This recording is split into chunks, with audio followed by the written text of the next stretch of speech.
you get a disaster. A beautiful, chaotic, league-shaking disaster. Because that's exactly what went down when Kevin Stefanski, head coach of the Cleveland Browns and apparently part-time demolition expert, made the call to bench Shedeur Sanders just hours before the Browns were set to take the field on national television. And when I say bench, I don't mean we're limiting his reps or he's easing him behind a veteran. I mean cold, last-minute, blindsiding. Like pulling the power cord from a sold-out concert 10 minutes before the headliner hits the stage. If you're into the real story and all the messy twists they don't show on highlight reels, go ahead and subscribe.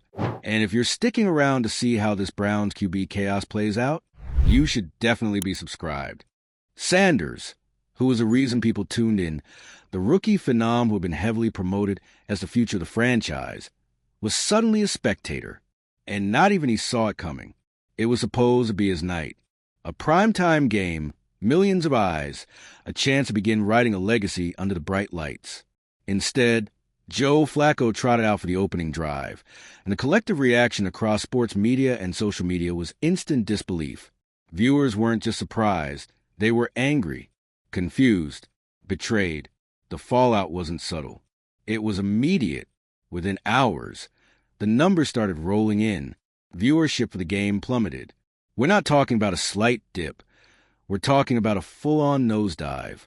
40% of the audience disappeared once the Sanders news broke. That's not a ratings blip. That's a signal flare. Imagine being a broadcaster who just paid tens of millions to air a game headlined by the NFL's next big star, only to have that star pulled at the last second with zero explanation. Platforms lost money. Advertisers panicked. The league itself started fielding internal questions.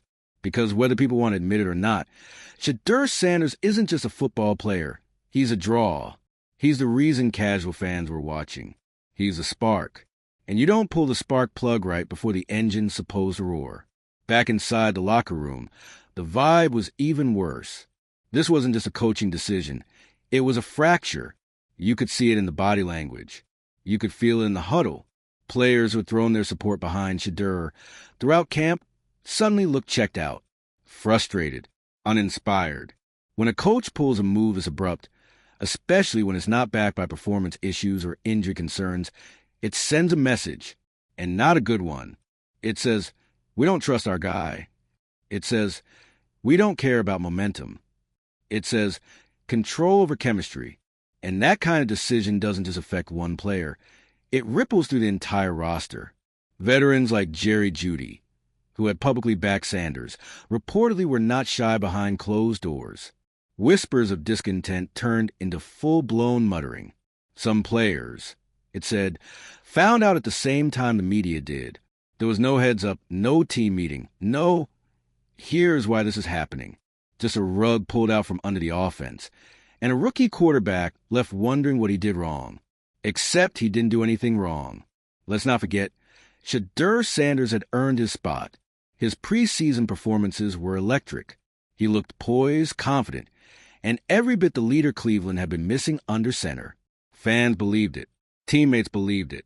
Even ownership, particularly Jimmy Haslam, believed it.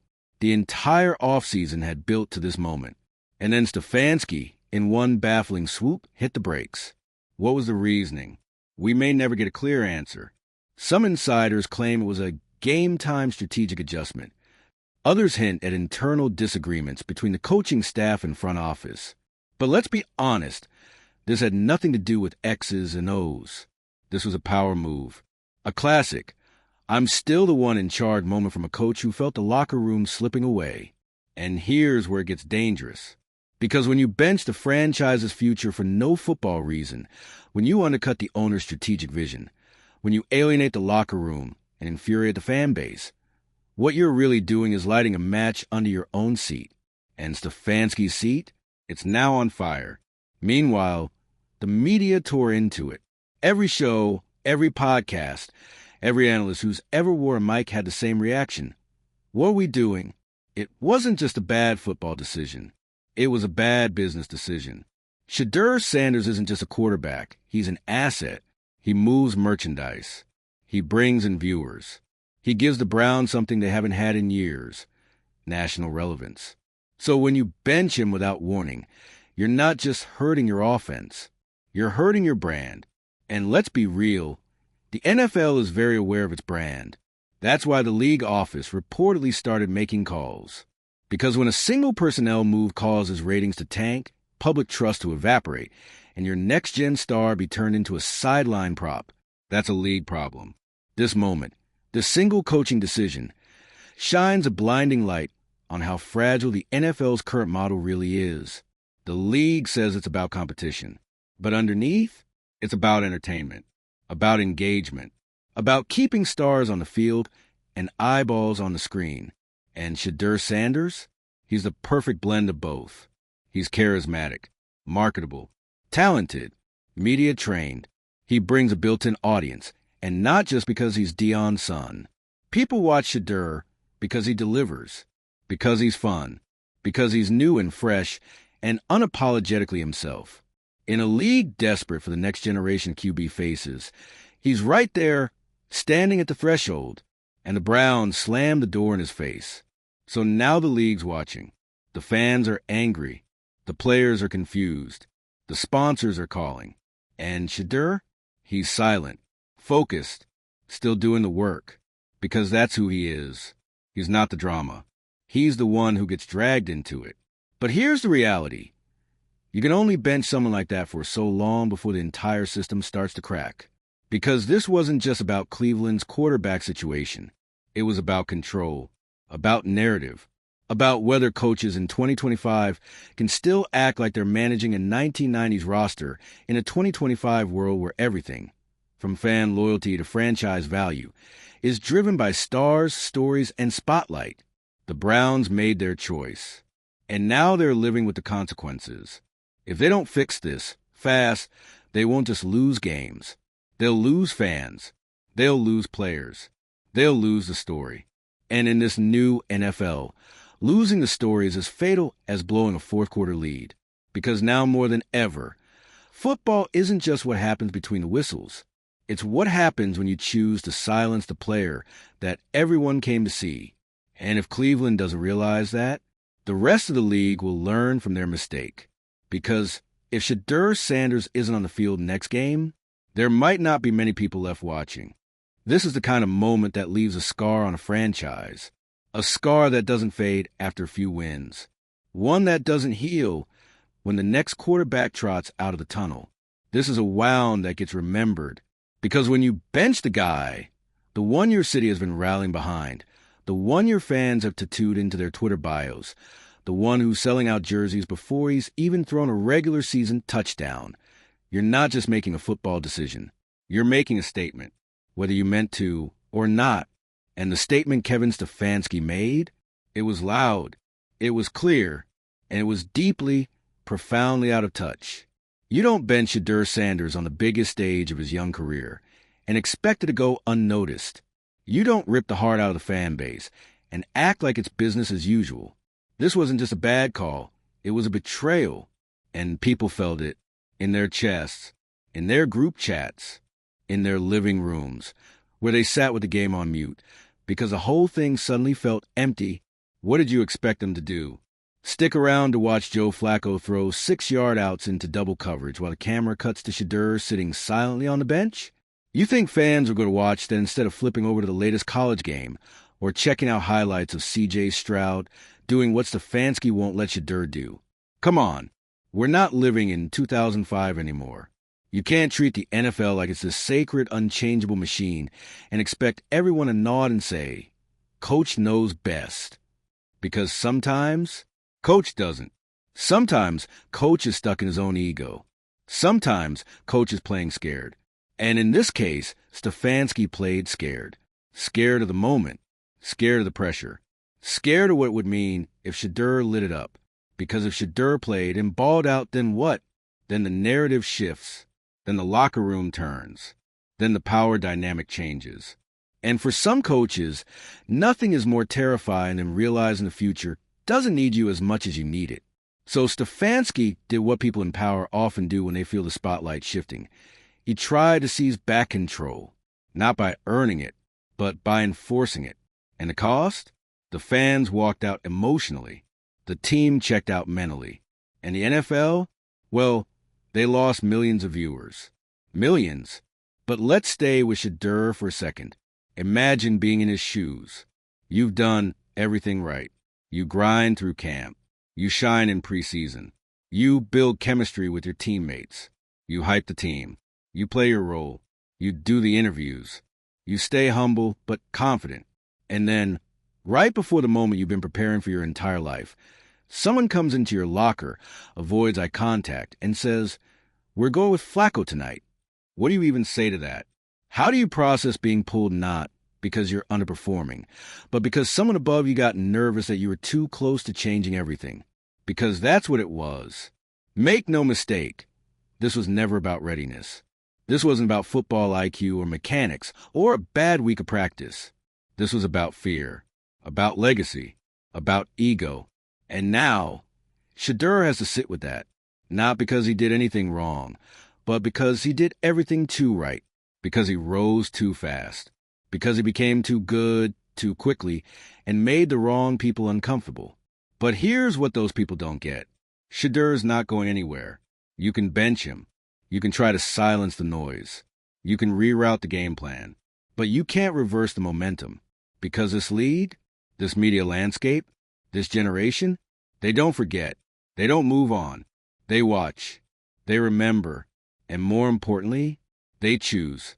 And they've already chosen Shedeur. That's what the NFL is about now. Stars, storylines, legacy in real time. It's not about who fits the system. It's about who becomes the system. So when you take that away from the people, when you take away the story they've invested in, you don't just cause a dip in viewership.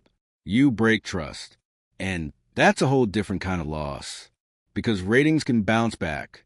But broken trust? That lingers. It lingers in ticket sales. It lingers in jersey sales. It lingers in post-game interviews where the team's answers feel just a little more robotic than usual. And it lingers in the locker room where guys start asking each other, why are we even doing this? And that's the part no one's talking about enough. The culture shift. Because when players see a teammate, especially a young quarterback, the future of the franchise, get benched after doing everything right, they stop believing in the system. They stop trusting that good performance equals opportunity. They stop seeing the path forward. And that's how you lose not just games, but seasons. And meanwhile, Shedeur's just sitting there, focused, dialed in, watching, learning, waiting, because that's what professionals do. He's not tweeting. He's not lashing out. He's not giving the media a soundbite to chew on. He's just showing up quietly, consistently, unapologetically ready. Because when you know your time is coming, you don't have to yell. You don't have to demand the spotlight. You just wait. And the thing about pressure, it builds. It mounts. It explodes. And at some point, whether it's next week, next month, or next season, Flacco's going to falter. The crowd's going to boo. The media is going to shift. The front office is going to say, okay, it's time. And when that happens, Shedeur won't be warming up. He'll be ready because he never stopped being ready. Even when they tried to dim the lights. Even when they pulled the curtain. Even when they chose control over chaos and safe over special. And when he steps on that field, oh, it's going to be a problem. Because there's a difference between giving someone a chance and denying them one. And Shedeur, he knows what was taken from him. He knows the moment that was stolen. And when he gets the next one, he's going to take it back with interest. So yeah, the NFL has a problem on its hands. Not just because viewership dipped. Not just because fans are mad. Not just because one coach made one bad decision. But because they try to put a lid on something that's already boiling. And the fans, they're not going to let it go. Because this wasn't just a game. It was the game. The one where Shedeur Sanders was supposed to arrive. And instead, it became the one where the league learned the hard way that benching your future doesn't make you look smart. It makes you look scared. And scared teams don't win. But Shedeur, he's not scared. And when it's finally his time again, you'll remember this night. And you'll know exactly what comes next. Not by Stefanski. Not by the Browns PR team. And definitely not by Shedeur Sanders. Which in its own way, is louder than any press conference. No justification, no apology, no coach speak to cover the smoke billowing out of this dumpster fire. Just that awkward, aching silence that happens when the whole world is watching and nobody has the guts to say, "We messed up." Because here's the deal. This wasn't a coaching tweak. This wasn't about clock management or personnel groupings. This was a full-on betrayal of what this team told fans, players, and the league they were building toward. Let's not forget, the Browns sold the Shedeur Sanders dream. From the second he was drafted, Cleveland wrapped its arms around the narrative. New blood, fresh face, son of greatness. The future is here. They did the media rounds. They dropped behind-the-scenes footage. They pushed his merch.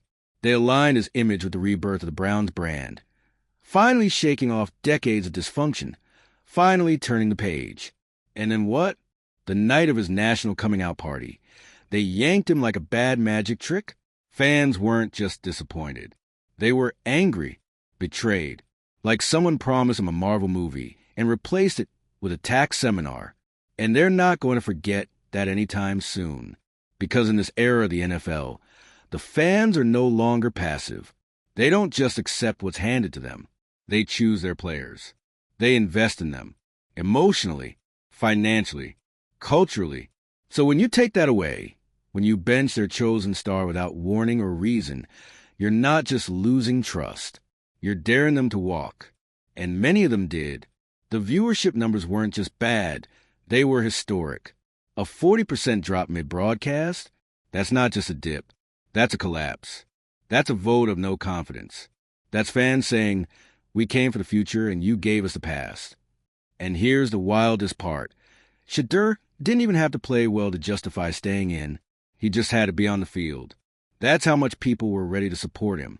He had already done the work, built the anticipation. All he needed was a stage. Instead, Stefanski pulled a decision straight out of 1998 and hoped the audience would accept it like this was still a world where storylines don't matter. But they do. And if this whole debacle proves anything, it's that storylines are currency now. It's why the NFL is pumping out documentaries like they're oxygen. It's why pre-game packages look like Oscar trailers. It's why fans care just as much about a player's backstory as they do about his passer rating. Because football has become more than a game. It's a drama, a saga, a serialized epic where the stakes go beyond the scoreboard, where meaning matters more than matchups. And Shedeur, he's got meaning pouring out of him. He's the underdog with swagger, the coach's son with his own identity, the rookie with legacy on one shoulder and social media pressure on the other. And people feel that. They connect to that. You don't sideline a story like that without consequences. Which brings us to the Browns front office. Because if you think this end was Stefanski, think again. There's internal conflict here. Tension you can smell through the walls. Ownership wanted Shedeur front and center. The marketing team needed him front and center. The locker room was rallying around him. Even the league, if we're being honest, was pulling for it. And Stefanski just went rogue. Now there's talk, quiet, cautious, but talk nonetheless, about how long Stefanski can realistically hold on to this locker room, about whether he's already lost it, about whether he even understands the direction this team is trying to move in, because it's not just about wins and losses anymore. It's about building a culture. And right now, the culture looks fractured. It looks uncertain. It looks like one side is building for the future, while the other is clinging to the past. And then there's Shedeur, caught in the middle, still showing up, still doing the work, still refusing to hand the media even a sliver of controversy to chew on. That kind of restraint, that's rare. That's elite. He could have lit the internet on fire with one tweet, one interview, one subtle jab in the post-game locker room. But he didn't, because Shedeur Sanders knows exactly what he's doing. He knows what the long game looks like. He's seen his dad handle the spotlight. He's watched how careers are built and destroyed by the way you carry yourself when things go sideways. And instead of giving in to the chaos, he's chosen calm, focus, patience, and that should terrify every team in the league. Because when this guy finally gets a green light again, and let's be real, it's not an if, it's a when, He's going to step on that field with a chip on his shoulder the size of Ohio. And he's going to be ready, not just to play, to take over, to reclaim the narrative, to make the benching look like the biggest mistake the Browns have made in the last decade. And that's saying something, considering this is a team that once went an entire season without a win. But this isn't just about redemption. This is about reckoning. Because Shedeur isn't just playing for a starting spot anymore. He's playing to prove a point. To prove that you can't bury talent. That you can't silence momentum. That you can't pause a movement just because you're scared of what it might become. And the fans? They're not just rooting for him. They're waiting. Because once that moment comes, when the helmet's strapped on, the cameras are rolling and the playbook is finally his, there's no going back.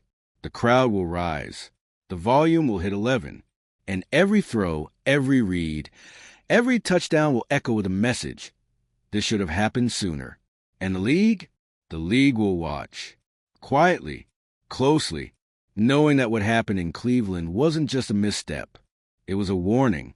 A reminder that in this new NFL, where star power, narrative, and fan loyalty are more important than ever, you don't bench the future. You build around it. Or someone else will. Because if the Browns don't fix this, someone else is going to call. A franchise in need of a face. A coach who understands momentum. A system that knows how to nurture, not stifle, potential. And when that happens, Shedeur is going to make them regret ever hitting pause. So go ahead, Cleveland. Keep pretending this is fine. Keep selling the coach's decision narrative. Keep trotting out excuses while the fan base simmers and the ratings freefall. But remember this. You don't get many chances to rewrite history, and you just bench yours.